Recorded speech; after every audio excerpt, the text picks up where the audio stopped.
అందరికీ వందనాలండి. అందరూ బాగున్నారు అనుకుంటున్నాను. యేసుక్రీస్తు వారు శిలువలో మాట్లాడిన ఆఖరి 7 మాటలు మనం చదువుకుంటూ మాట్లాడుకుంటూ వస్తున్నాం. మొదటి 5 మాటలు ముందు వీడియోలో మనం ఆల్రెడీ ఎక్స్‌ప్లెయిన్ చేసుకున్నాం. తండ్రి వీళ్ళేమి చేయుచున్నారో వీరెరుగరు గనుక వీరిని క్షమించుము అనే మొదటి మాట, నేడు నీవు నాతో కూడా పరదేశిలో ఉందువు అనే రెండవ మాట, అమ్మా ఇదిగో నీ కుమారుడు, ఇదిగో నీ తల్లి అనే మూడవ మాట, నా దేవా నన్నెందుకు చేయి విడిచితివి అనే నాలుగవ మాట, నేను దప్పిక కొనుచున్నాను అనే ఐదవ మాట. ఈ 5 మాటలు కూడా మనం ఆల్రెడీ ముందు వీడియోలో ఎక్స్‌ప్లెయిన్ చేసుకున్నాం.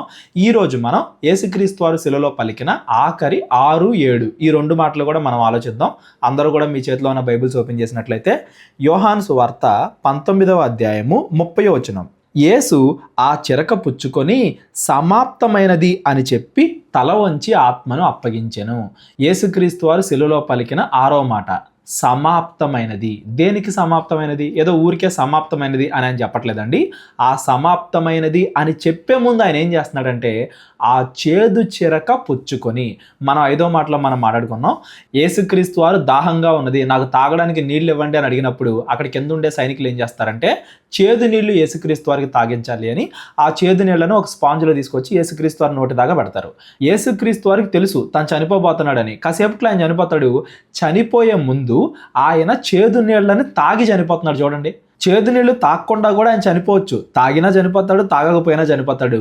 ఆయన చనిపోయే ముందు కూడా కావాలని ఇష్టపడి ఆ చేదు నీళ్లు తాగుతున్నాడు. ఆ చురక పుచ్చుకొని అప్పుడు సమాప్తమైనది అంటున్నాడు. చూడండి, ఆఖరిగా ఆయన చేస్తున్న పని ఏంటంటే ఆయన చనిపోయే ముందు కూడా కావాలని శ్రమ పడటానికి ఆయన అంగీకరిస్తున్నాడు. ఎందుకు? యేసుక్రీస్తు వారు ఆ చేదు నీళ్లు తాగడం అనేది యేసుక్రీస్తు వారికి శిక్ష కాదు, మనకు పడాల్సిన శిక్ష. ఆయన శిలువలో భరించిన ప్రతి శిక్ష కూడా మనకు పడాల్సింది. మన బదులుగా ఆయన పడుతున్నాడు. ఇది నా కోసం కాదు, ఇప్పుడు నేను ఈ చేదు నీళ్లు తాగకపోతే ఈ శ్రమ రేపొద్దున మనుషులందరూ పడతారేమో, మనుషులందరి శ్రమని ఆయన మీద వేసుకుని పడుతున్నాడు. కాబట్టి చనిపోయే ముందు కూడా ఆయన శ్రమ పడటానికి ఒప్పుకుంటున్నాడు. ఆయన అంగీకరిస్తున్నాడు శ్రమ పడడానికి, తప్పుకోట్ల. ఇది ఒక్కటే కదా లాస్ట్. ఇప్పుడు చేదు నీళ్ళు ఎందుకు? ఇప్పుడు ఆ చేదు నీళ్ళు తాగినా చనిపోతాను, తాగకపోయినా చనిపోతాను కదా అని ఆయన వెనక్కి తగ్గట్ల చనిపోయే ముందు కూడా ఆ శిక్షను తన మీద వేసుకోవడానికి ఆయన ఇష్టపడుతున్నాడు అని దాని అర్థం. ఆ చేదు నీళ్లు తాగి ఆ చేదు చిరక పుచ్చుకొని అప్పుడు మాట్లాడుతున్నాడు సమాప్తమైనది. దేనికి సమాప్తమైనది? గ్రీకులో ఇక్కడ సమాప్తమైనది అనే పదానికి పూర్తిగా తిరిగి కట్టాను అనే అర్థం కూడా వస్తుంది. ఉదాహరణకి, నేను మీ దగ్గర అప్పు తీసుకున్నాను, వడ్డీతో సహా మీ దగ్గర తీసుకున్న అప్పు అంతా కూడా తిరిగి నేను మళ్ళీ మీకు రిటర్న్ కట్టేశాను అనుకోండి, పూర్తిగా నేను చెల్లించాను అనే పదం వాడతారు చూసారా, పూర్తిగా నేను తిరిగి చెల్లించాను అనే మాట. గ్రీకు పదం ఇక్కడ సమాప్తమైనది అనేది ఏదైతే రాశారో ఆ పదంలోనే ఆ అర్థం కూడా ఉంటుంది. ఇక్కడ సమాప్తమైనది అనే ఈ పదాన్ని గ్రీకులో టెటెలెస్తాయ్ అంటారు. అంటే దాని ఉద్దేశం ఏంటంటే అందులో సమాప్తమైనది అనే అర్థం కూడా వస్తుంది, తిరిగి పూర్తిగా చెల్లించాడు అనే అర్థం కూడా వస్తుంది. యేసుక్రీస్తు వారు ఏం సమాప్తం చేశారు, ఏమి తిరిగి చెల్లించారు, ఈ రెండు కూడా మనం ఆలోచించాలి. ఈరోజు యేసుక్రీస్తు వారు శిలువలో మాట్లాడిన ఈ 6వ మాట ద్వారా ఒకటేమో ప్రతిదీ కూడా సంపూర్తి చేశాడు, సమాప్తం చేశాడు. రెండవది పూర్తిగా తిరిగి చెల్లించాడు. ఏమి చెల్లించాడు, ఏమి సమాప్తం చేశాడు. ఏమి సమాప్తం చేశాడని మనం చూస్తే యేసుక్రీస్తు వారు పరలోకం నుండి దేనికి వచ్చారు? మనకి వాక్యాన్ని బోధించడానికి. యేసుక్రీస్తు వారు మనిషికి చెప్పాల్సిన ప్రతి మాటని ఆయన పూర్తిగా చెప్పాడు. ఒక మనిషి బాగుపడడానికి, ఒక మనిషి పాపం నుండి బయటకు వచ్చి పరలోకం వెళ్ళటానికి ఏ మాటలైతే అవసరమో ఆ మాటలన్నీ ఆయన పూర్తిగా చెప్పాడు. ఒక్కటి కూడా విడవకుండా, ఒక్కటి కూడా మర్మలాగా వదిలేయకుండా, ఒక్కటి కూడా నాకు అర్థం కాదే అని పెట్టకుండా మనం పరలోకానికి వెళ్ళటానికి కావాల్సిన ప్రతి దాన్ని కూడా యేసుక్రీస్తు వారు పరిపూర్ణంగా బోధించారు అని దాని అర్థం. సమాప్తమైనది అంటే ఆయన చెప్పడానికి, ఏ మాటలు చెప్పడానికి పరలోకాన్ని విడిచి భూమి మీదకి వచ్చాడో ఆ మాటలన్నీ కూడా సంపూర్ణంగా బోధించాడు. సమాప్తమైనది అన్ని కూడా బోధించాడు అని దాని అర్థం. ఇదే విషయాన్ని మనం యోహాను సువార్త 17వ అధ్యాయంలో కూడా చూడొచ్చు. అందరూ కూడా ఒకసారి ఓపెన్ చేయండి. యోహాను సువార్త 17వ అధ్యాయము 4వ వచనం. చేయుటకు నీవు నాకిచ్చిన పని నేను సంపూర్ణముగా నెరవేర్చి భూమి మీద నిన్ను మహిమపరిచితిని. దేవుణ్ణి మహింపరచడం అంటే మనం ఏం చేస్తాం? పాటల ద్వారా మహింపరుస్తాం, ఆరాధన ద్వారా దేవుణ్ణి మహింపరుస్తాం. ఆ రెండింటికన్నా గొప్పది, అన్నింటికన్నా ముఖ్యమైనది ఏంటంటే మన క్రియల ద్వారా, మన పనుల ద్వారా దేవుణ్ణి మహింపరచాలి. మనం ఎప్పుడైతే వాక్యంలో ఏవైతే రాయబడ్డాయో వాటి ప్రకారంగా బ్రతికినప్పుడు, వాక్యంలో ఏవైతే మన గురించి చెప్పబడ్డాయో వాటిని నెరవేర్చినప్పుడు, దేవుడికి సంబంధించిన మాటలు మన నోటి నుండి వచ్చినప్పుడు, దేవుడు చేయమన్న పనులు మన చేతులు చేసినప్పుడు, అప్పుడు మనం దేవుణ్ణి నిజంగా మహింపరిచిన వాళ్ళం అవుతాం. యేసుక్రీస్తు వారు ఎలా మహింపరిచారంట తండ్రిని, నీవు నాకు ఇచ్చిన పని మొత్తాన్ని కూడా నేను సంపూర్ణంగా నెరవేర్చి తిని. ఏ ఏ మాటలైతే చెప్పాలో పరలోకం గురించి, పాపం గురించి, ఆ పాపం నుండి విడుదల పొందడం గురించి, పరలోక రాజ్య లక్షణాల గురించి, నరకంలో పడిపోతే ఎలా ఉంటుంది అనే తీర్పు గురించి అన్నీ కూడా చెప్పాడు యేసుక్రీస్తు వారు. ఆయన చెప్పాలి అనుకుంటున్న ప్రతి దాన్ని కూడా సంపూర్ణంగా ప్రకటించాడు. తర్వాత పరిశుద్ధాత్మ వచ్చినా ఏం చెప్తుంది పరిశుద్ధాత్మ? యేసుక్రీస్తు వారు చెప్పిన మాటల్లోనివే మనకు బయలుపరిచిద్ది. తర్వాత శిష్యులు ప్రకటించారు. ఏం ప్రకటించారు? యేసుక్రీస్తు వారు చెప్పిన సువార్తనే ప్రకటించారు. ఈరోజు నేను మీ అందరికీ ప్రకటిస్తున్నా. చాలా మంది బోధకులు, పాస్టర్లు ప్రకటిస్తున్నారు. ఏం ప్రకటిస్తున్నారు? యేసుక్రీస్తు వారు చెప్పిన మాటలనే ప్రకటిస్తున్నారు. వాక్యానికి పునాది, సువార్తకి పునాది యేసుక్రీస్తు వారి యొక్క మాటలు. ఆయన ఏ మాటలు చెప్పడానికి పరలోకాన్ని విడిచొచ్చాడో ఆ మాటలన్నీ కూడా చెప్పేశాడు. చేయుటకు నీవు నాకు ఇచ్చిన పని మొత్తాన్ని కూడా సంపూర్ణంగా నేను నెరవేర్చాను అని యేసుక్రీస్తు వారు ఇక్కడ మాట్లాడుతున్నారు. ఇంకా మీరు గమనించండి, యేసుక్రీస్తు వారు భూమి మీదకి వచ్చినప్పుడు ఆయన గురించి పాత నిబంధనలో ఏ ఏ మాటలైతే చెప్పబడ్డాయో అన్నీ కూడా నెరవేర్చాడు. ఆయన ఒక్కడు కూడా పోకుండా పాత నిబంధనలో చెప్పబడిన దావీదు కుమారుడు, దేవుని కుమారుడు, మనుష్య కుమారుడు గురించి చెప్పబడిన అన్ని, మెస్సయ్య గురించి చెప్పబడిన అన్ని ప్రవచనాలు ఆయన నెరవేర్చాడు. పరలోక రాజ్యాన్ని స్థాపించాడు. అంటే యేసుక్రీస్తు వారు భూమి మీదకి ఏ పని చేయడానికి వచ్చాడో ఆ పని, ఏ మాటలు చెప్పడానికి వచ్చాడో ఆ మాటలు, ప్రతిదీ కూడా పరిపూర్ణంగా ఆయన నెరవేర్చాడు అని దాని అర్థం. మరి ఆయన నెరవేర్చాడు, మనం నెరవేరుస్తున్నామా? మన గురించి కూడా వాక్యంలో చాలా రాయబడ్డాయి. విశ్వాసులు ఎలా బ్రతకాలి, క్రైస్తవులు ఎలా బ్రతకాలి, క్రైస్తవులు ఎలా మాట్లాడాలి, వేరే వాళ్ళకి యేసుక్రీస్తు గురించి ఎలా చెప్పాలి, ఇలా అనేకమైన విషయాలు మన గురించి రాయబడ్డాయి. మన గురించి రాయబడినవన్నీ కూడా మనం నెరవేర్చి తండ్రిని మహింపరుస్తున్నామా? యేసుక్రీస్తు వారు ఆయన గురించి చెప్పబడిన ప్రతిదాన్ని కూడా నెరవేర్చి, సంపూర్ణంగా నెరవేర్చి ఆయన తండ్రిని మహింపరిచాడు.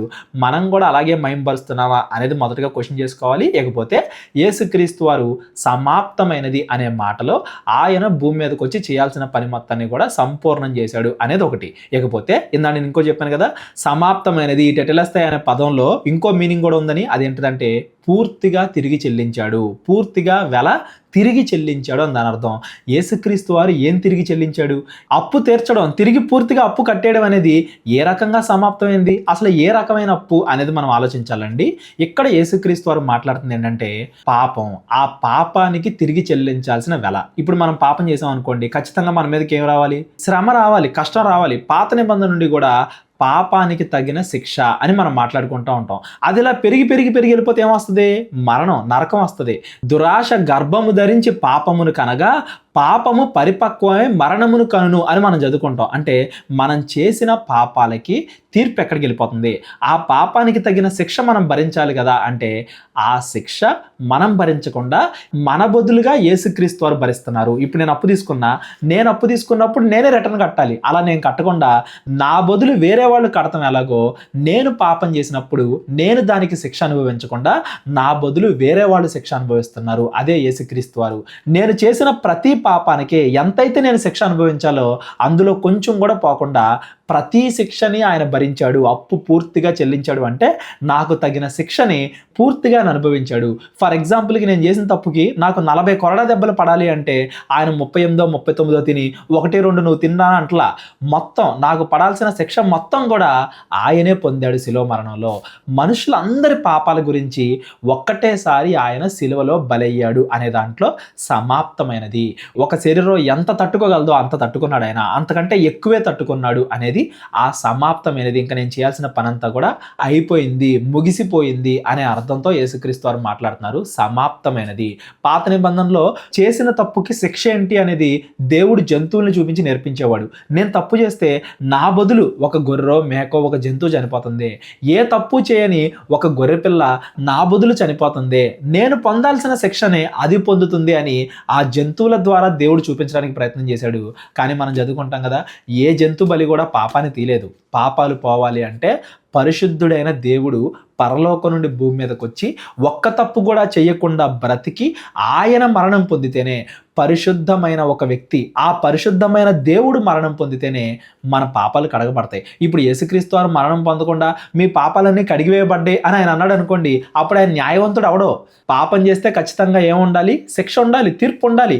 తీర్పు లేకపోతే అప్పుడు ఆయన న్యాయవంతుడు అవడో. కాకపోతే ఆ న్యాయవంతుడు ఏం చేస్తున్నాడంటే ఆ తీర్పును మన మీద వేయకుండా మన మీద ప్రేమతో ఆయన మీద వేసుకుని మీరు పశ్చాత్తాపడండి చాలు, మీరు మారు మనసు పొందండి చాలు, మీరు రియలైజ్ అవ్వండి చాలు, నేను మీ పాపాలన్నీ కూడా కడుగుతున్నాను, నేను భరిస్తున్నాను మీ బదులు శిక్ష, ఎందుకంటే నేను మిమ్మల్ని ప్రేమిస్తున్నాను కాబట్టి అని చెప్పేసి మనకి పడాల్సిన శిక్ష అంతటినీ కూడా ఆయనే శిలువలో పొందుకున్నాడు. ముందే మాట్లాడుకున్నాం కదా, ఎక్కడా కూడా ఆయన ఆ శిక్ష నుండి తప్పించుకోవాలని చూడట్లేదు, కావాలని ఆయన శిక్ష భరించడానికి ఒప్పుకున్నాడు. ఆయన చనిపోయే ముందు కూడా ఆ చేదు నీళ్లు తాగడానికి ఆయన సిద్ధపడుతున్నాడు. అంటే చనిపోయే ముందు కూడా బాధపడడానికి ఆయన అంగీకరిస్తున్నాడు. ఎందుకంటే అది మనకి పడాల్సిన శిక్ష, మన మీద ప్రేమతో ఆయన తన మీద వేసుకుని ఆ శిక్షను భరిస్తున్నాడు, ఆ బాధపడుతున్నాడు. కాబట్టి ఆయన ఎక్కడా కూడా దాని నుండి తప్పించుకోవాలని చూడట్లేదు. చూడండి, యేసుక్రీస్తు వారు సిలువలో ఎంత శ్రమ పడ్డాడు అని చెప్పేసి మనం ఒక వీడియో కూడా రిలీజ్ చేసాం ఈరోజు. ఆ వీడియో కూడా చూడండి. యేసుక్రీస్తు వారు ఎంత శ్రమ అనుభవించారు, ఎంత బాధ అనుభవించారు, శారీరకంగా మానసికంగా ఆయన ఎంత బాధ అనుభవించాడు అనేది ఆ వీడియోలో మనం చూసాం. యేసుక్రీస్తు వారి యొక్క దెబ్బల వెనకున్న, యేసుక్రీస్తు వారి బాధ వెనకాల, కష్టం వెనకాల ఉన్న సైన్స్ ఏంటి అనేది ఆ వీడియోలో మనం చూసాం. చూడకపోతే ఎవరైనా ఆ వీడియో కూడా చూడండి. అంత చివరి సమయంలో కూడా 1-2 సెకండ్లలో ఆయన చనిపోతాడు అనే సమయంలో కూడా ఆయన బాధపడడానికి అంగీకరిస్తున్నాడు. తనని తాను ఆ శిక్షకి అప్పగించుకుంటున్నాడు, తనని తాను ఆ మరణానికి అప్పగించుకుంటున్నాడు అని దాని అర్థం. ఇది యేసుక్రీస్తు వారు శిలువలో పలికిన 6వ మాట. ఆయన భూమి మీదకి వచ్చి ఆయన చేయాల్సిన పని మొత్తం కూడా సంపూర్ణం చేశాడు, సమాప్తమైనది. యేసుక్రీస్తు వారు ఎందుకోసం పరలోకం వచ్చారో, ఎవరెవరి రక్షణ నిమిత్తం వచ్చారో, ఏ ఏ మాటలు చెప్పడానికి వచ్చాడో, పాత నిబంధన ఎలా పరిపూర్ణం చేయడానికి వచ్చాడో, పాత నిబంధన కొట్టేసి కొత్త నిబంధన ఇవ్వడానికి వచ్చాడో, పరలోక రాజ్యాన్ని స్థాపించడానికి వచ్చాడో, ఆయన చేయాల్సిన పనులన్నీ కూడా ఆయన సంపూర్ణంగా నెరవేర్చాడు, సమాప్తమైనది. ఇంకా భూమి మీద సమాప్తమైనది అన్న తర్వాత యేసుక్రీస్తు వారు చేయాల్సింది ఏముంది? ఒకే ఒక్క పని ఉంది. అంతా అయిపోయిన తర్వాత ఆయన ఏం చేస్తున్నాడు అనేది మనం చదువుకుందాం. అందరూ కూడా చూడండి. యేసుక్రీస్తు వారు శిలువలో మాట్లాడిన ఆఖరి 7వ మాట. లూకాసు వార్త 23వ అధ్యాయము 46వ వచనం. అప్పుడు యేసు గొప్ప శబ్దముతో కేక వేసి, తండ్రి, నీ చేతికి నా ఆత్మను అప్పగించుకొనుచున్నాను అనెను. ఆయన ఈలాగు చెప్పి ప్రాణము విడిచెను. తండ్రి, నా ఆత్మను నీ చేతికి అప్పగించుకొనుచున్నాను. భూమి మీద ఆయన చేయాల్సిన పనంతా కూడా అయిపోయింది. ఇంకా ఎక్కడి నుండి వచ్చాడో అక్కడికి ఆయన వెళ్ళిపోవడానికి సిద్ధమవుతున్నాడు అని దాని అర్థం. ఈ మాటలో మనం గమనించాల్సిన ముఖ్యమైన విషయాలు ఏంటంటే, తండ్రి అంటున్నాడు చూడండి. అక్కడ 4వ మాటలో మనం మాట్లాడుకున్నప్పుడు నా దేవా, నా దేవా, నన్నెందుకు చేయి విడిచితివి అన్నాడు. ఈ 7వ మాటలో నా తండ్రి, నీ చేతికి నా ఆత్మని అప్పగించుకొనుచున్నాను అంటున్నాడు. అంటే తండ్రి దగ్గరికి వెళ్ళిపోతున్నాను అనే ఆనందం, అందుకే తండ్రి అని పిలుస్తున్నాడు. భూమి మీద బాధ గుర్తొచ్చినప్పుడు నా దేవా, దేవుడు అంటాడు. ఎందుకంటే శిక్ష భరిస్తున్నాడు కాబట్టి. శిక్షను విధించేటప్పుడు ఆయన దేవుడిలాగా, న్యాయవంతుడిలాగా కనపడుతున్నాడు. ఆయన దగ్గరికి తిరిగి వెళ్ళేటప్పుడు, ప్రేమ చూపించేటప్పుడు తండ్రిలా కనపడుతున్నాడు. తండ్రి, నా ఆత్మను నీ చేతికి అప్పగించుకొనుచున్నాను. నువ్వు వదిలేసావు కదా చెయ్యి, నేను పరలోకం నుండి భూమి మీదకి వచ్చాను కదా, మనుషులందరి కోసం శ్రమ పడడానికి, వీళ్ళందరినీ కూడా పాపం నుండి విడిపించడానికి నేను నీ చెయ్యి వదిలేసి భూమి మీదకి వచ్చాను కదా, నేను చేయాల్సిన పనంతా కూడా సంపూర్ణంగా నెరవేర్చాను, సమాప్తమైనది. ఇదిగో నా ఆత్మను మరలా నీ చేతికి అప్పగించుకొనుచున్నాను అని యేసుక్రీస్తు వారు మాట్లాడుతున్నారు. ఒకసారి మీరు ఆలోచించండి. చనిపోయిన తర్వాత ఇంకో జీవితం లేదంటే ఈ భూమి మీద మనం యేసుక్రీస్తు వారిని నమ్ముకోవడం వల్ల ఉపయోగం లేదు. భూమి మీద మనం డబ్బు కోసం యేసుక్రీస్తు వారిని నమ్ముకున్నాం అనుకోండి, ఏముందో డబ్బున్నోడు చచ్చిపోతాడు, డబ్బు లేనోడు కూడా చచ్చిపోతాడు. భూమి మీద మనం ఇంకేవేవో ఆశల కోసం, ఆరోగ్యం కోసం, ఇల్లు కోసం, పెళ్లి కోసం, వాటి కోసం దేవుడిని నమ్ముకున్నాం అనుకోండి, అవన్నీ ఉన్నోడు చచ్చిపోతున్నాడు, అవన్నీ లేనోడు కూడా చచ్చిపోతున్నాడు. ఇంకా భూమి మీద వాటి కోసం దేవుడిని నమ్ముకునే ఉపయోగం ఏముంది? దేవుని నమ్ముకునేది భూమి తర్వాత, ఈ జీవితం తర్వాత వచ్చే నిజమైన జీవితం గురించి, ఆ జీవితంలో మనం పరలోకం వెళ్ళడం గురించి. అదే ఇక్కడ యేసుక్రీస్తు వారు స్థిరపరుస్తున్నారు. మన్నైనది వెనకటి వలనే మరలా మట్టికి చేరును, ఆత్మ దాన్ని దయచేసిన దేవుని యొద్దకు మరలా పోవును. చనిపోయిన తర్వాత మనందరం కూడా దేవుడి దగ్గరికి వెళ్ళాలి. ఆ ఉద్దేశంతో మనం భూమి మీద బ్రతకాలి. చనిపోయిన తర్వాత వచ్చే నిజమైన జీవితం కోసం మనం దేవుని నమ్ముకోవాలి. ఇక్కడ దేవుడి చిత్తానుసారంగా మనం బ్రతికితే ఆ నిజమైన జీవితాన్ని దేవుడు మనకిస్తాడు. అక్కడ మనం తండ్రితో కూడా కలిసి ఉండొచ్చు అనేది ఇక్కడ యేసుక్రీస్తు వారు చెప్తున్నారు. ఇందాక మనం చదువుకున్న యోహాను సువార్త 17వ అధ్యాయంలో ఒక మంచి మాట ఉంటుందండి, చూడండి. నేనికను ఈ లోకములో ఉండను గాని వీరు లోకములో ఉన్నారు, నేను నీ యొద్దకు వచ్చుచున్నాను. పరిశుద్ధుడైన తండ్రి, మనము ఏకమై ఉన్నలాగున వారును ఏకమై ఉండునట్లు నీవు నాకు అనుగ్రహించిన నీ నామమందు వారిని కాపాడుము. నేను వచ్చేస్తున్నా తండ్రి నీ దగ్గరికి, మనిద్దరం కలిసి ఉంటాం పరలోకంలో. ఈ మనుష్యులు కూడా భూమి మీద మంచిగా బ్రతికి మనతో పాటు కలిసి ఉండేలాగా, అంటే పరలోకం వచ్చేలాగా వీళ్ళని కాపాడు అని చెప్పేసి యేసుక్రీస్తు వారు తండ్రికి ప్రార్థన చేస్తున్నారు. చాలామంది అనుకుంటారు మనం ఏదో మంచిగా బ్రతకడం వల్ల మనం పరలోకానికి వెళ్తాం అనుకుంటారు. కాదు, యేసుక్రీస్తు వారు మన బదులుగా శిలువలో చనిపోయాడు కాబట్టి మనం దాన్ని అంగీకరించి మారు మనసు పొందాం కాబట్టి పరలోకం వెళ్తున్నాం. అంతేగాని మనమేదో కష్టపడి పరలోకాన్ని సంపాదించుకోవట్లా. యేసుక్రీస్తు వారు మన బదులుగా చనిపోయారు కాబట్టి ఆయన చూపించిన కృప వల్ల, ఆయన దయ వల్ల మనం పరలోకానికి వెళ్తున్నాం. ఇంకా మీకు ఈజీగా చెప్పాలి అంటే, పరలోకం వెళ్ళటానికి ₹1,00,00,000 కావాలనుకోండి, నేనే కష్టపడి ₹1,00,00,000 సంపాదించుకోవాల్సిన అవసరం లేదు.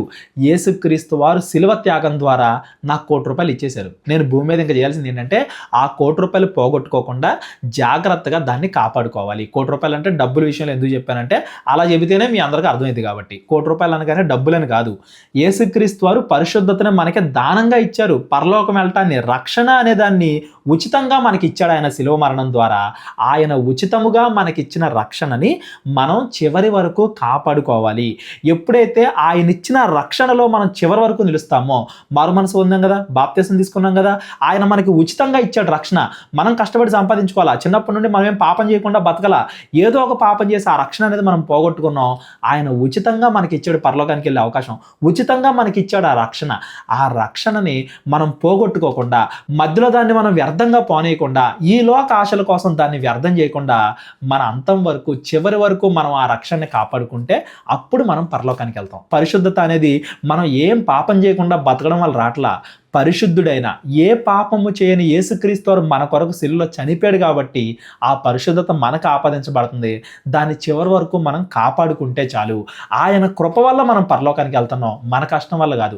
మనం ఏ తప్పు చేయలేదు కాబట్టి మనం పరలోకానికి వెళ్తలా. మనం ఏదో ఒక తప్పు చేసినా యేసుక్రీస్తు వారు మనల్ని క్షమించాడు కాబట్టి, మనకి పడాల్సిన శిక్ష ఆయన శిలువలో పడ్డాడు కాబట్టి మనం పరలోకానికి వెళ్ళడానికి అవకాశం పొందుకుంటున్నాం. అదే మాట్లాడుతున్నాడు ఇక్కడ యేసుక్రీస్తు వారు.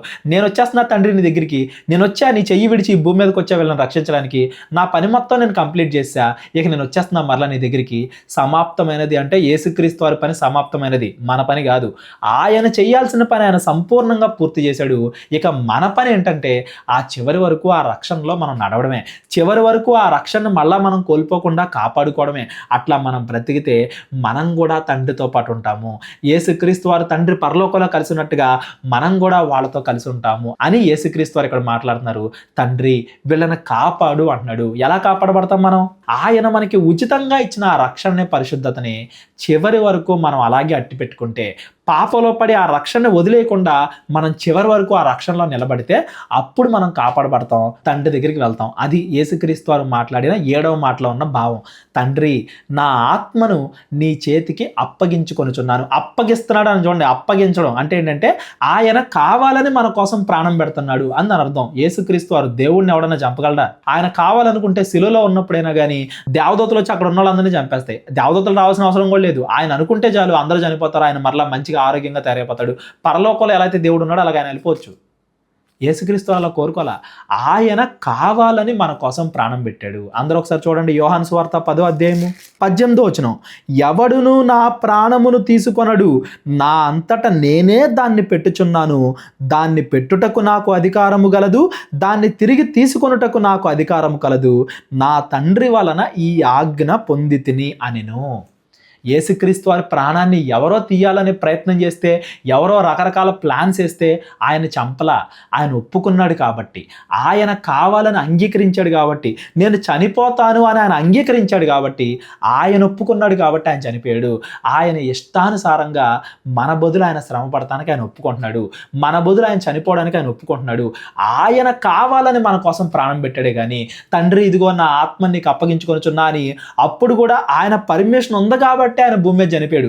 ఒకవేళ యేసుక్రీస్తు నేను ఇంకా బ్రతకాలి అనుకుంటే అలాగే బ్రతికేవాడు. ఆయన పర్మిషన్తో ఆయన తండ్రి దగ్గర నుండి ఎప్పుడైనా తన ప్రాణాన్ని తీసుకోగలడో, ఎప్పుడైనా మళ్ళీ తిరిగి తన ప్రాణాన్ని అప్పగించగలడో. యేసుక్రీస్తు వారికి తన ప్రాణం పైన అంత కంట్రోల్ ఉంది. మనుషులందరూ కలిసి ఆయన్ని కావాలని చంపడం కాదు, ఆయన ఏమీ చేయలేక చనిపోవడం కాదు. ఆయన ఒప్పుకున్నాడు, కావాలని ఆయన ప్రాణం పెట్టాడు. ఆయన ఒప్పుకున్నాడు కాబట్టే మనుషులు ఆయన చంపగలిగారు. ఒకవేళ ఆయన ఒప్పుకోకపోతే ఆయన ఎవరో కూడా ఏమీ చేయగలిగేవాళ్ళు కాదు. నా ఇష్టానుసారంగా నేను ప్రాణం పెడుతున్నాను, ఎందుకంటే మీ అందరినీ కూడా నేను ప్రేమించాను కాబట్టి మీ బదులు మీరు చేసిన పాపాలకి మీరు అనుభవించిన శిక్షనే నేను భరించడానికి సిద్ధంగా ఉన్నాను అని యేసుక్రీస్తు వారు మన బదులుగా శిలువలో శ్రమ అనుభవించాడు. మనం పడాల్సిన శ్రమ అంతా ఆయన అనుభవించాడు. అందుకే సమాప్తమైనది అని చెప్పి అప్పుడు అంతా నెరవేర్చిన తర్వాతే, మనం పడాల్సిన శ్రమ అంతా కూడా ఆయన భరించిన తరువాతే అప్పుడు ఆయన ఇదిగో నా ప్రాణాన్ని పెడుతున్నా, ఎందుకంటే సమాప్తమైంది, నేను చేయాల్సినంత కూడా చేశా, నా సైడ్ నుండి నేను చేశా, ఇక ప్రజల సైడ్ ఉంది, వాళ్ళు నా మీద విశ్వాసాన్ని కాపాడుకుంటే చివరి వరకు పరలోకం వస్తారు, లేదంటే లేదు, నేను చేయాల్సిన పని అంతా కూడా కంప్లీట్ చేశా అని చెప్పేసి యేసుక్రీస్తు వారు సమాప్తమైనది అని చెప్పి తన ఆత్మని తండ్రికి అప్పగించాడు. అది యేసుక్రీస్తు వారు శిలువలో మాట్లాడిన ఆఖరి 7వ మాటలో ఉన్న భావం. అక్కడ కూడా ఆయన చూడండి పెద్దగా కేక వేస్తూ చెప్తున్నాడు. ఎందుకు కేక వేస్తూ చెప్తున్నాడు? అందరికీ తెలియాలి, నన్ను నమ్ముకోండి, నా మీద విశ్వాసం కలిగి ఉండండి, మీకు చనిపోయిన తర్వాత కూడా శాశ్వతమైన జీవితం ఇచ్చే బాధ్యత నాది. నేను ఎలా అయితే నా తండ్రి దగ్గరికి వెళ్తున్నానో మిమ్మల్ని కూడా నేను తీసుకెళ్తా, నేను ఎలా అయితే చివరి వరకు నివసిస్తానో మిమ్మల్ని కూడా అలాగే రక్షిస్తాను, మీరు కూడా శాశ్వతంగా జీవించేలాగా నేను చేస్తా అని యేసుక్రీస్తు వారు అక్కడ హామీ ఇస్తున్నారు. అప్పటికి చాలా మంది నమ్మలేదేమో, ఇంకా తండ్రి దగ్గరికి వెళ్ళడం అంటే అంతే అయిపోయింది అనుకున్నారేమో. ఆయన మరలా 3వ రోజు తిరిగి లేచి సమాధిలో నుండి లేచి అందరికీ కూడా మళ్ళీ అదే విషయాన్ని స్థిరపరిచాడు. చనిపోయిన తర్వాత జీవితం ఉంది, చనిపోయిన తర్వాత మంచిగా బ్రతికిన వాళ్ళకి పరలోకం వస్తుంది. నేను నా తండ్రి దగ్గరికి వెళ్తున్నా, ఎవరైతే మంచిగా బ్రతుకుతారో, నా మీద విశ్వాసం కలిగి ఉంటారో, నేను చెప్పిన మాటల ప్రకారంగా బ్రతుకుతారో వారందరినీ కూడా తండ్రి దగ్గరికి నేను తీసుకెళ్తా, శాశ్వతమైన జీవితాన్ని ఇస్తానని చెప్పేసి మరణాన్ని జయించి మరణం తర్వాత గొప్ప జీవితం ఉంది, శాశ్వతమైన జీవితం ఉందని యేసుక్రీస్తు వారు 7వ మాట ద్వారా అందరికీ తెలియజెప్తున్నారు. మామూలుగా చెప్పొచ్చు, తండ్రి నా ఆత్మ నీకు అప్పగించుకుంటున్నా అని మామూలుగా చెప్పొచ్చు. బిగ్గరగా కేక వేస్తూ చెప్తున్నాడు అంటే ఇది అంతం కాదు, ఇదే ఆరంభం అని అందరూ తెలుసుకోవాలి అన్న ఉద్దేశంతో గొప్ప కేక వేసి ఆయన చెప్తున్నాడు, తండ్రి నా ఆత్మను నీ చేతులకు అప్పగించుకొనుచున్నాను అని చెప్పి. యేసుక్రీస్తు వారు చూపించిన ఈ విశ్వాసం తర్వాత శిష్యుల్లో కూడా కొనసాగిందని మనం చెప్పొచ్చు. స్టెఫను చనిపోయేటప్పుడు కూడా ఇదిగో నా ఆత్మ నీకు అప్పగించుకొనుచున్నా, ఇంకా నా ఆత్మని నీకు అప్పగించుకొనుచున్నా, ఇదిగో నేను భూమి మీద పడిన శ్రమ అంతా కూడా అయిపోయింది, ఇంకా శాశ్వతంగా ఆనందంగా బతకడానికి నీ దగ్గరికి వచ్చేస్తున్నా, పరలోకం వచ్చేస్తున్నా అని స్టెఫను కూడా చనిపోయే ముందు విశ్వాసం చూపించాడు అన్నట్టుగా మనం చదువుకుంటాం. ఈ విషయం అందరికీ తెలియాలి. చనిపోయిన తర్వాత నిజమైన జీవితం ఉంది, శాశ్వతమైన జీవితం ఉంది, ఎక్కడితో ఎండు కాదు. మీరు విశ్వాసాన్ని కాపాడుకుంటే శాశ్వతమైన ఆనందకరమైన లోకంలో మీరుంటారు అనేదాన్ని అందరికీ తెలిసేలాగా యేసుక్రీస్తు వారు సిలువలో అరిచి చెబుతున్నారు అని దాని అర్థం. ఇప్పటివరకు మనం మాట్లాడుకున్న 7 మాటలన్నీ కూడా యేసుక్రీస్తు వారు సిలువలో ఆయన ఓపిక లేదు, అయినా కానీ ఓపిక తెచ్చుకుని కూడా ఆయన మాట్లాడుతున్నాడు అంటే బైబిల్ మొత్తానికి కూడా సారాంశం. ఏంటా సారాంశం? యేసుక్రీస్తు వారు తండ్రి చేతిని వదిలిపెట్టి వచ్చారు. నా దేవా నా దేవా నన్ను ఎందుకు చేయి విడిచితివి అంటే తండ్రిని వదిలిపెట్టి దేవుడిగా ఉండే ఆ భాగ్యాన్ని వదిలిపెట్టి ఆయన పాప శరీరాకారంతో భూమి మీదకి వచ్చాడు. పాపిగా భూమి మీద బతికాడు. ఎందుకు బతికాడు? మనల్ని క్షమించాలి అంటే, మనల్ని రక్షించాలి అంటే ఆయన భూమి మీదకి వచ్చి శ్రమ పడాలి కాబట్టి. తండ్రి వీళ్ళు ఏమి చేయుచున్నారో వీరు ఎరుగరు, వీరిని క్షమించుము అని యేసుక్రీస్తు వారు మనల్ని క్షమించడానికి పరలోకం నుండి భూమి మీదకి వచ్చాడు, మనల్ని క్షమించాడు. మనల్ని క్షమించిన తర్వాత ఆయన మీద విశ్వాసం కలిగి మనం చివరి వరకు నిలబడితే పరలోకాన్ని ఇస్తాడు. నేడు నీవు నాతో కూడా పరదేశంలో ఉంది అంటే మనం పరలోకానికి వెళ్ళే అవకాశాన్ని పొందుకుంటాం. మన విశ్వాసాన్ని యేసుక్రీస్తు వారి మీద నిలకడగా ఉంచినప్పుడు, నిలకడగా అనే పదం గుర్తుపెట్టుకోవాలి. అటు ఇటు కాసేపు లోకంలో, కాసేపు పాపంలో, కాసేపు దేవుడి దగ్గర అట్లా అటు ఇటు తిరగడం కాదు. నిలకడగా మన విశ్వాసాన్ని మనం కాపాడుకుంటే మనం పరలోకం వెళ్తాం అని యేసుక్రీస్తు వారు హామీ ఇస్తున్నారు. నేడు నీవు నాతో కూడా పరదేశంలో ఉందువు. భూమి మీద మనం ఏం చేయాలో చెప్తున్నాడు, అన్ని ఆజ్ఞల ప్రకారంగా పాటించడం. ఆయన కూడా భూమి మీద అన్ని ఆజ్ఞల ప్రకారంగా పాటించాడు. తన తల్లిని చూసుకున్నాడు, అమ్మా ఇదిగో నీ కుమారుడు అని, తోడుంటాడు అని తన శిష్యుడిని అప్పగించాడు తన తల్లికి. శిష్యుడితో కూడా జాగ్రత్తగా చూసుకో, ఇదిగో నీ తల్లి అని శిష్యుడికి అప్పగించాడు. ఆయన భూమి మీద ప్రతిదీ కూడా మనకి మాదిరి చూపించాడు. ఎలా బ్రతకాలి, ఎలా ఉండాలి, ఎలా కష్టాలు సహించాలి, అన్నిటికి కూడా మనకి మాదిరి చూపించాడు. దానికి పైగా కేవలం మామూలు మాదిరి చూపించడమే కాదు, మానసికంగా ఆయన ఎంత శ్రమ పడ్డాడు, శరీర ప్రకారంగా ఆయన ఎంత శ్రమ పడ్డాడు. తండ్రి నన్ను ఎందుకు చేయి విడిచితివి, మానసికంగా ఆయన ఎంత శ్రమ పడ్డాడు. నాకు దాహమున కిమ్ము, శరీర ప్రకారంగా ఆయన అంత ఇబ్బంది పడ్డాడు. ఇవన్నీ కూడా మనం చూసాం. ఇవన్నీ కూడా ఆయన భరించి, మనం పడాల్సిన శ్రమ అంతా కూడా ఆయన శిలువలో భరించి మన కొరకు ఆయన ప్రాణం పెట్టి సమాప్తమైనది, ఇదిగో తండ్రి నా ఆత్మను మరలా నీ చేతికి అప్పగించుకొనుచున్నాను, సమాప్తం చేసి భూమి మీద జీవితం తర్వాత ఉండే నిజమైన జీవితానికి పునాది ఆయన వేసి వెళ్ళాడు. అది యేసుక్రీస్తు వారు సిలువలో మాట్లాడిన ఆఖరి 7 మాటల్లో ఉన్న భావం. ఆయన 3వ రోజున తిరిగి లెగడం గురించి మనం ఇంకో రోజు మాట్లాడుకుందాం. ఈ రోజు మనం గుర్తుపెట్టుకోవాల్సిన విషయం ఏంటంటే, యేసుక్రీస్తు వారు మనకు అంత మాదిరి చూపించారు కదా, ఉచితంగా మనం పరలోకం వెళ్ళే అవకాశాన్ని మనకి ఇచ్చారు కదా, ఉచితంగా మనకి పరిశుద్ధత ఇచ్చారు కదా, మరి మనం చనిపోయేంత వరకు ఆ పరిశుద్ధత కాపాడుకోవాల్సిన బాధ్యత మన మీద లేదా? మన గురించి ఏ ఏ వచనాలు అయితే రాయబడ్డాయో అవన్నీ కూడా పాటించాల్సిన బాధ్యత మన మీద లేదా? చివరి వరకు నిలకడగా యేసుక్రీస్తు వారి మీద విశ్వాసాన్ని కాపాడుకోవాల్సిన బాధ్యత మన మీద లేదా? సువార్తను ప్రకటించాల్సిన బాధ్యత మన మీద లేదా? పాపానికి దూరంగా ఉండాల్సిన బాధ్యత మన మీద లేదా? ఇవన్నీ లేకుండా ఈస్టర్ రోజునో గుడ్ ఫ్రైడే రోజునో చర్చికి వెళ్ళి కాసేపు కూర్చుని కాసేపు వెనక్కి వచ్చేస్తే పరలోకం వెళ్ళిపోతాం అని మనం భ్రమపడుతున్నామేమో. అలా వెళ్ళవండి మన పరలోకం. ఆయన ఆజ్ఞల ప్రకారంగా మనం నడుచుకోకుండా నేను క్రైస్తవుణ్ణి అని మనం చెబుతున్నాము అంటే మనం అబద్ధం చెప్తున్నట్టు.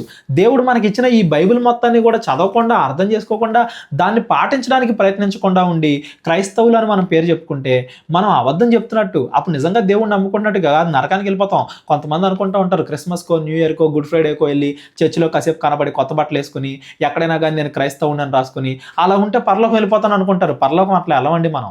యేసుక్రీస్తు వారు శిలువలో నీ కోసం ప్రాణం పెట్టింది భూమి మీద నువ్వు పాపాలు చేస్తూ లోకానుసారంగా ఇష్టం వచ్చినట్టు బతికి ఆదివారం వచ్చి ఒక గంట చర్చిలో కూర్చుంటే నీకు పరలోకం ఇవ్వడానికి కాదు. యేసుక్రీస్తు వారు అంత శ్రమ పడింది నిన్ను ఊరికే వదిలేయడానికి కాదు. అంత శ్రమ యేసుక్రీస్తు వారు పడ్డారు అంటే తీర్పు ఎంత కఠినంగా ఉంటుందని ఒకసారి మీరు గమనించండి. ఎంత శ్రమ యేసుక్రీస్తు వారు శిలువలో పడ్డారో తీర్పు కూడా అంత కఠినంగా ఉంటుంది. మనం మన ఇష్టానుసారంగా బతుకుతూ ఏం పర్లేదు ఎట్లా ఉన్నా కానీ పరలోకం వెళ్ళిపోతానని మనం అనుకుంటే దేవుడు అంత గట్టిగా తీర్పు తీరుస్తాడు అనేది మనం గుర్తుపెట్టుకోవాలి. ఈ ఆఖరి వచనాన్ని చదువుకుని మనం క్లోజ్ చేసుకుందామండి. అందరూ చూడండి, యోహాను సువార్త 17వ అధ్యాయము 6వ వచనం.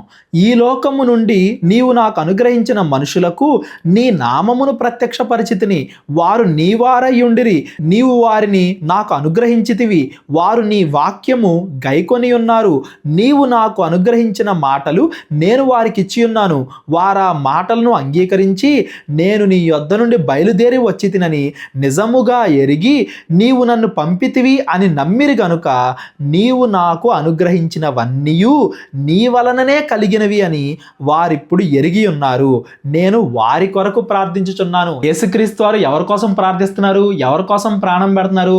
నిజంగా దేవుణ్ణి ఎవరైతే ఎరిగారో, నిజంగా ఎవరైతే వాక్యానుసారంగా నడుచుకోవడానికి ఇష్టపడుతున్నారో, ఎవరైతే నిజంగా తండ్రిని కుమారుని నమ్ముతున్నారో వాళ్ళ కోసం ప్రార్థిస్తున్నాడు, వాళ్ళ కోసం ప్రాణం పెడుతున్నాడు. నేను వారి కొరకు ప్రార్థన చేయుచున్నాను, లోకము కొరకు ప్రార్థన చెయ్యట్లేదు. లోకములో బ్రతికే వాళ్ళ కోసం నేను ప్రార్థన చేయట్లా. ఎట్లా పడితే అట్లా లోకాశలో తిరుగుతా, శరీరాశ, నేత్రాశ, జీవపడంబం వీటి వెనకాల పరిగెత్తే వాళ్ళ కోసం నేను ప్రార్థన చేయట్లా. నేను లోకము కొరకు ప్రార్థన చేయట్లేదు. నీవు నాకు అనుగ్రహించి ఉన్నవారు నీ వారై ఉన్నందున వారి కొరకే ప్రార్థన చేయుచున్నాను. యేసుక్రీస్తు వారు శిలువలో ప్రాణం పెట్టారంటే అందరికీ అవకాశం ఉంది పరలోకానికి వెళ్ళటానికి. కానీ ఎవరి పాపాలు పోతాయి? ఎవరి పాపాలు శిలువలో కడగబడ్డాయి? ఎవరైతే నిజంగా దేవుని నమ్ముతారో, ఎవరైతే మారు మనసు పొంది ఆ మారు మనసు పొందిన దానికి ప్రతిఫలంగా మంచిగా వాక్యానుసారంగా నడుస్తారో వాళ్ళు మాత్రమే రక్షింపబడతారు. మిగతా వాళ్ళందరూ ఏమవుతారు? నరకానికి వెళ్ళిపోతారు. అంటే వాళ్ళు చేసిన తప్పులకి వాళ్ళే శిక్ష అనుభవిస్తున్నారు అని దాని అర్థం. నువ్వు మారు మనసు పొందుతున్నావా లేదా అనే దాన్ని బట్టి యేసుక్రీస్తు వారు నీ పాపాల కోసం శిలువలో మరణించాడా లేదా అనేది ఉంటుంది. ఇప్పుడు నేను నా ఇష్టం వచ్చినట్టుగా పాపాలు చేసుకుంటా, నా ఇష్టం వచ్చినట్టుగా లోకాశల్లో బతుకుతా, డబ్బని, వ్యభిచారం అని, తల్లిదండ్రులు గౌరవించకుండా అబద్ధాలాడుతూ మోసాలు చేస్తూ అలా నా ఇష్టం వచ్చినట్టుగా లోకంలో బతుకుతా. యేసుక్రీస్తు వారు నా కోసం చనిపోయాడు అంటే అవుతుందా? ఎప్పుడవుతుంది? నేను మారు మనసు పొంది నా పాపాలన్నీ మానేసుకుని మంచిగా బ్రతికితే అప్పుడు యేసుక్రీస్తు వారు నా కొరకు చనిపోయాడు అని నేను చెప్పిన మాట నిజం అవుతుంది. ఒకవేళ నేను అలా మారు మనసు పొందకుండా ఇంకా అదే పాపాలు కంటిన్యూ చేసుకుంటూ వెళ్తున్నాను అనుకోండి, నేను నరకానికి వెళ్ళిపోతా. నా శిక్ష నేనే భరిస్తా. నేనే నరకంలో నిత్యము నాశనానికి గురవుతా, నిత్యము బాధపడతా ఉంటా. అంటే నా శిక్ష నేనే అనుభవిస్తున్నాను అని దాని అర్థం. నువ్వు మారు మనసు పొందాలి. యేసుక్రీస్తు వారు నీ కొరకు శిలువలో ప్రాణం పెట్టిన దానికి నువ్వు రిజల్ట్ చూపించాలి, లేదంటే నీ శిక్ష నువ్వే అనుభవిస్తావు. ఈస్టర్ రోజున నా కొరకు యేసుక్రీస్తు వారు ప్రాణం పెట్టాడంటే నీ కోసం పెట్టాడా లేదా అనేది నువ్వు మంచిగా బ్రతుకుతున్నావా లేదా అనే దాన్ని బట్టి ఉంటుంది. నువ్వు మంచిగా బ్రతికావు అనుకో, ఆయన ఉచితంగా ఇచ్చిన కృపని, ఆయన ఉచితంగా ఇచ్చిన పరలోకానికి వెళ్ళే అవకాశాన్ని నువ్వు కాపాడుకున్నావు అనుకో, నీ పాపాల కోసం నీకు శిక్ష విధించకుండా యేసుక్రీస్తు వారు శిలువలో చనిపోయి నిన్ను పరలోకానికి పంపిస్తున్నారు అని దాని అర్థం. ఒకవేళ నీ ఇష్టానుసారంగా నువ్వు బతుకుతున్నావు అనుకో, ఎట్లా పడితే అట్లా బతుకుతున్నావు అనుకో, నీ పాపాలకి శిక్ష నువ్వే భరించాల్సి వస్తే నరకానికి వెళ్ళిపోతాం. అది మాత్రం మనం జ్ఞాపకం పెట్టుకోవాలి. కాకపోతే అందరికీ పరలోకం వెళ్ళే అవకాశం మాత్రం యేసుక్రీస్తు వారు ఇచ్చారు. పాపం నుండి బయటపడే అవకాశం అందరికీ ఇచ్చాడు. మనం అడక్క ముందే ఇచ్చాడు. నువ్వు అడక్క ముందే నీ కొరకు సిలువలో ప్రాణం పెట్టాడు ఆయన. నువ్వు పాపిగా ఉన్నప్పుడే నీ కొరకు సిలువలో ప్రాణం పెట్టాడు ఆయన. ఎందుకంటే నువ్వు ఏదో ఒక రోజు మారతావు అనే నీ మీద నమ్మకం. నా తండ్రి అప్పగించాడు నిన్ను నాకు, ఏదో ఒక రోజు నువ్వు మారతావు, ఏదో ఒక రోజు నువ్వు పాపం నుండి విడుదల పొందుతావు అని చెప్పి మనం ఇంకా పాపిగా ఉండగానే ముందుగానే మన కొరకు ఆయన సిలువలో ప్రాణం పెట్టాడు. మనల్ని అంత ప్రేమిస్తున్నాడు. సిలువలో ఆయన అంత శ్రమ పడుతున్నాడు. కావాలని ఆయన శ్రమ పడడానికి అంగీకరించాడు. నిప్పులో చేయబెట్టమంటే మనం పెట్టం, తెలిసినా కానీ వెంటనే బయటికి లాగేస్తాం. ఎందుకంటే బయటికి లాగే ఆప్షన్ మన దగ్గర ఉంది కాబట్టి. కాలు ముళ్ళు మీద వేస్తున్నాం అంటే వేయకుండా వెనక లాగేస్తాం. ఎందుకంటే మన కాలు మన ఆధీనంలో ఉంటది కాబట్టి. ఆయన ఆ మరణం నుండి, సిలువలో పడుతున్న ఆ శిక్ష నుండి తప్పించుకునే అవకాశాన్ని కలిగి ఉండి కూడా యేసుక్రీస్తు వారు ఉపయోగించుకోవాలా? కావాలని ఆయన్ని ఆయన శిక్షకి అప్పగించుకున్నాడు. కావాలని ఒప్పుకున్నాడు శిక్ష భరించడానికి, చనిపోవడానికి ఒప్పుకున్నాడు. మన కొరకు పాపిగా మారాడు. అవసరం లేకపోయినా కానీ మన కొరకు ఆయన శిక్ష అనుభవించాడు. ఎందుకంటే ఆయనకి మన మీద ఉన్న ప్రేమ. ఆ ప్రేమని యేసుక్రీస్తు వారు శిలువలో మాట్లాడిన ఈ ఆఖరి 7 మాటల ద్వారా మనందరం గమనించాలని నేను కోరుకుంటున్నాను. ఇప్పటిదాకా మాట్లాడిన దాంట్లో ఎవరికైనా ఏమైనా సందేహాలు ఉన్నట్లయితే డిస్క్రిప్షన్లో నా నెంబర్ ఉంటుంది. కాల్ కానీ వాట్సాప్ కానీ చేయండి. ప్రార్థన చేసుకుని ముగించుకుందాం. కళ్ళు మూసుకున్నట్లయితే ప్రార్థన. మహోన్నతుడు, మహిమకు పాత్రుడైన మా ప్రియ పరలోకపు తండ్రి, కృతజ్ఞతలు దేవా. తండ్రి, మీరు మమ్మల్ని ఎంతగా ప్రేమించుచున్నారో, యేసుక్రీస్తు వారు మా కొరకు సిలువలో ఎంతగా శ్రమ పడ్డాడో మేము అన్నీ కూడా గమనించి ఉన్నాం తండ్రి. ఆ మాటలు, ఆయన సిలువలో పడిన శ్రమ మాలో మారు మనస్సును కలిగించి మేము పాపానికి దూరంగా మీకు దగ్గరగా బ్రతకడానికి మాకు సహాయం దయచేయండి తండ్రి. ఏ అపవాది ఆటంకాలు మా జీవితంలో కలుగుతున్నాయో, ఆర్థిక, ఆరోగ్యం, మానసిక ఏ కష్టాల వల్ల మేము మీకు దూరం అయిపోతున్నామో ఆ కష్టాలను దయచేసి మీ చిత్తానుసారంగా తొలగించండి తండ్రి. మమ్మల్ని మీరే బలపరచండి తండ్రి. లోకానుసారంగా కాదులే కానీ పరలోక సంబంధమైన ఆశీర్వాదాలతో మమ్మల్ని నింపమని, మీ చిత్తమైతే మేము మరలా కలుసుకుని మరిన్ని విషయాలు మాట్లాడుకోవడానికి కృపదైత్యమని, తోడుగా ఉండమని యేసుక్రీస్తు వారి పేరిట, మా కొరకే శిలువలో రక్తం కార్చిన యేసుక్రీస్తు వారి పేరిట ఈ ప్రార్థన అడిగి వేడుకొంచున్నాం తండ్రి. ఆమెన్. అందరికీ వందనాలు. దేవుడు మిమ్మల్ని అందరినీ కూడా దీవించి ఆశీర్వదించును గాక. మా పరిచర్య కోసం ప్రార్థించండి. ప్రేరేపణ కలిగిన వాళ్ళు మా పరిచర్యకు సహకరించండి. అందరికీ వందనాలు. అందరికీ వందనాలండి. కేవలం 30 వీడియోస్లో బైబిల్ నేర్చుకోండి అనే ఎంతో విలువైన ఈ కోర్స్ జస్ట్ ₹1 మీకు కావాలి అంటే మీ పేరు, మీ ఊరు ఈ నెంబర్కి వాట్సాప్ చేయండి. ఈ కోర్సులో ఏ విషయాలు ఉంటాయో ముందుగానే తెలుసుకోవడానికి ఈ వీడియో పాస్ చేసి టాపిక్స్ అన్నీ చదువుకోండి. క్రైస్తవులందరూ ఈ బైబిల్ కోర్స్ వినాలి అని మేము కోరుకుంటున్నాం. అందరినీ దేవుడు దీవించును గాక. ఆమెన్.